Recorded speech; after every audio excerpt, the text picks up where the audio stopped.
The Chicago Bears yesterday evening dropped their 10th consecutive game in a row, this time losing to the Seattle Seahawks 6-3 at home in front of a very cold and rainy Soldier Field audience who continues to support these jerk-offs regardless of how they perform.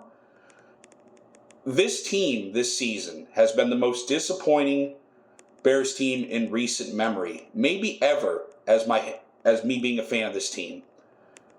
For the lack of talent that they've acquired on offense and defense, for the hype coming into the season that this team was going to actually mean something, getting Caleb Williams in the draft, thinking that, maybe this season they'll actually make the playoffs. We all were fooled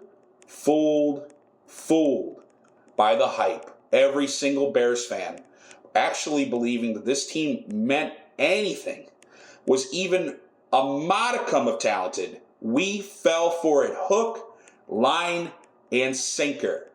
And there is nothing that can be taken from this season, nothing at all, that you can point to and say they're on the right track. They're on the wrong side of the road. They're over the skis. They are absolutely doomed until they sell this team. You decide to bring back Matt Eberflus at the end of last season, a coach that clearly was not qualified to be a head coach in the National Football League. You allow your general manager to make that decision. Then the coach, of course, demonstrates through stupidity, stumbling, bumbling, and fumbling his way through the Vikings game, the Packers game, and the Lions game with just absolutely asinine coaching decisions, and you fire him anyway. Why in the world would you not have fired him last season? You had Jim Harbaugh available who wanted to be there, but your team president's ego got in the way. And he said, well, I don't want to work with Jim Harbaugh because of some crap that happened in the Big Ten. Who gives a shit? The job is to win games. It's to be successful. It's to compete in the ultimate league of competition, which is the National Football League. Who cares about ego? Stupid. This team has a Ferrari in the garage in Caleb Williams. Yet they're putting unleaded fuel in the fucking car. It makes no sense. They have not addressed the offensive line in the last decade, dating back to the Trestman era, dating back to the Fox era, the Nagy era. It goes on and on and on. They know their weaknesses and they fail to address them. Last night, more undisciplined penalties by the offensive line. You get a penalty on 4th and 1 at the end of the game. It's week 14. It doesn't make any sense. But yet they continue to just do the bare minimum, and it's a cultural issue, and it starts at the top with Bears ownership. George McCaskey, since taking over as chairman since 2011, has 2 winning seasons under his belt, 2 playoff losses under his belt, and not a lot of success from top to bottom. You let these guys act like clowns when they're a losing football team, more focused on having a fashion show instead of fundamentals. There's nothing that drives me crazier than these guys showing out and you're a losing football team. There's no fundamentals, there's no accountability, and all that crap has trickled down to the rest of the football team. And nothing will change. Nothing will change until McCaskey's sell the team. It doesn't matter what coach is brought in. It doesn't matter the roster that's brought in. The culture of the Bears is among the worst cultures out of any professional sports team in the United States, maybe even the world. And it's just so frustrating to once again see this team just embarrass themselves on not only a local level, but a national level. And it started once again with the Hail Mary in Washington, and it's just snowballed from there. And me being at that football game, I kind of knew when it happened that was going to be the straw that broke this team's back. And boy, was I right. What needs to change for the Bears? Everything. Everything. Culture, ownership, and accountability. Nobody is going to want to coach this team. Who would want to come here? They say Ben Johnson is the candidate. They want to get Ben Johnson, the offensive coordinator for the Lions. Why the hell would he want to come to Chicago and deal with owners who think that it's a family business?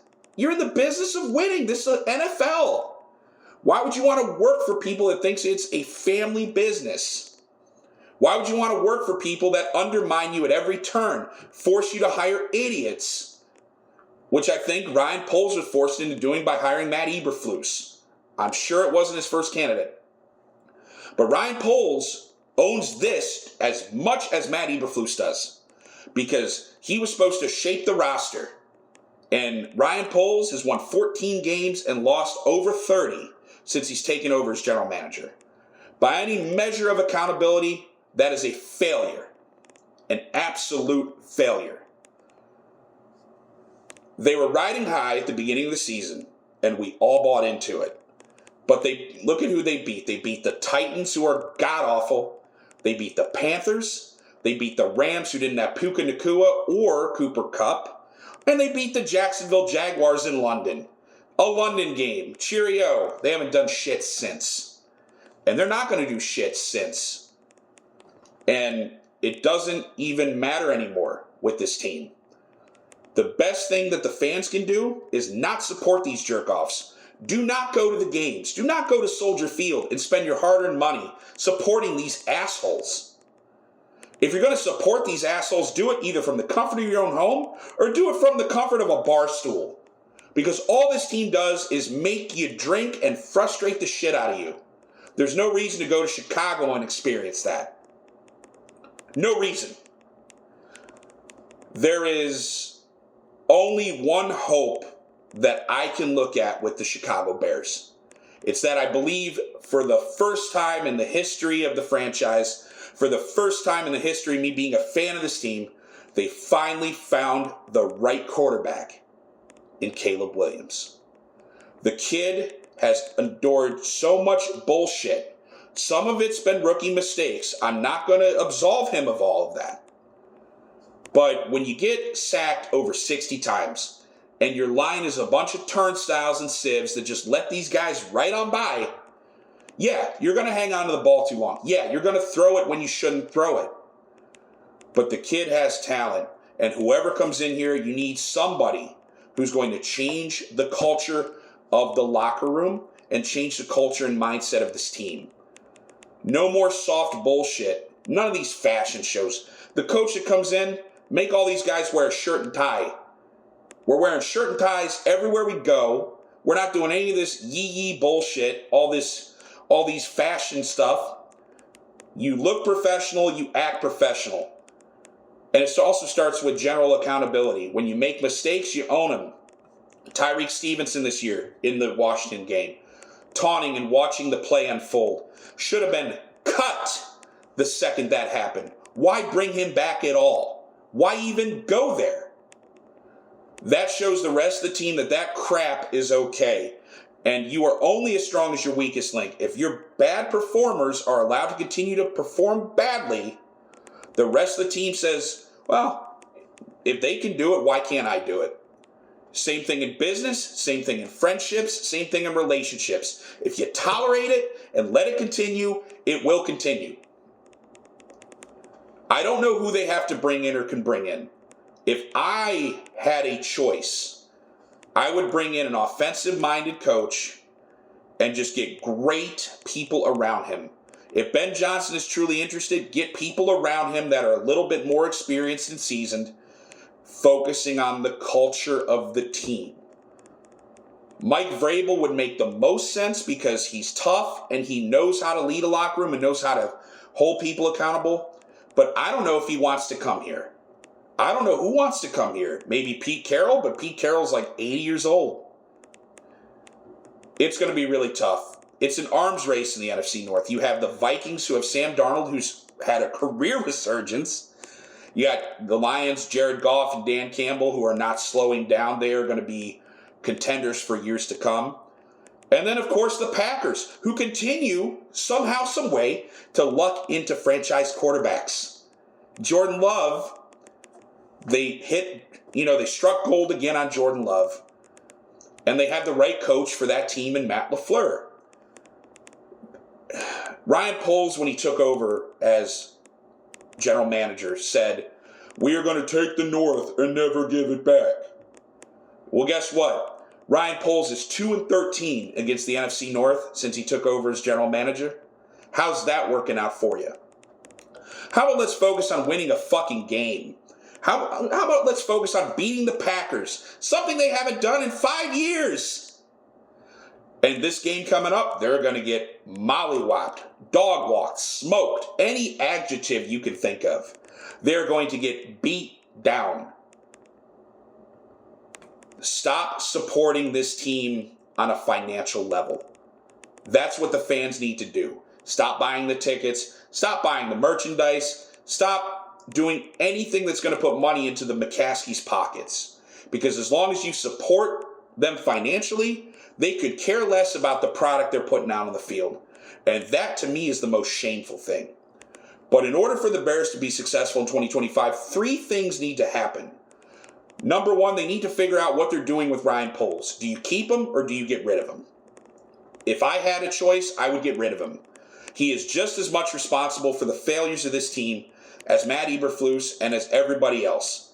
He owns that record too. You might as well just cut bait and get rid of him. Number 2, what is Kevin Warren, the team president, going to do about the stadium? Are they going to build it in Chicago? Or are they going to build it in Arlington Heights? They need to figure out where they're building it. My money is on their building it in Arlington Heights.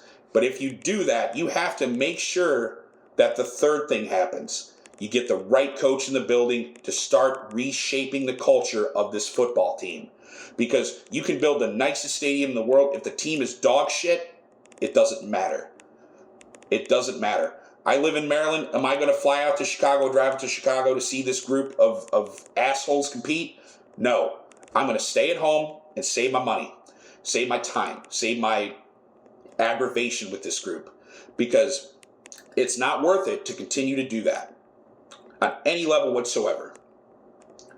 If those 3 things happen, maybe the Bears in a few years can compete. But there is no chance that they're going to be relevant next year and probably the year after that. The hope next year is maybe they win 7-8 games. Maybe Caleb Williams catches fire. Who knows? But I don't see this team competing anytime soon. And as a fan of the team, I'm tired of them being a national embarrassment, a punchline, a laughing stock.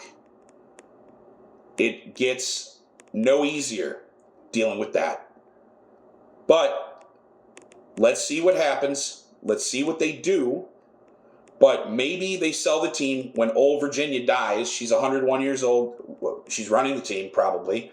Even though they say George McCaskey is, I'm sure Virginia's still running the team. Maybe when she goes, they sell. That's the only thing that I can hope for, is they get another owner in there just like the Washington Redskins, Commanders, whatever you want to call them, did, and have immediate success. And start to contend then.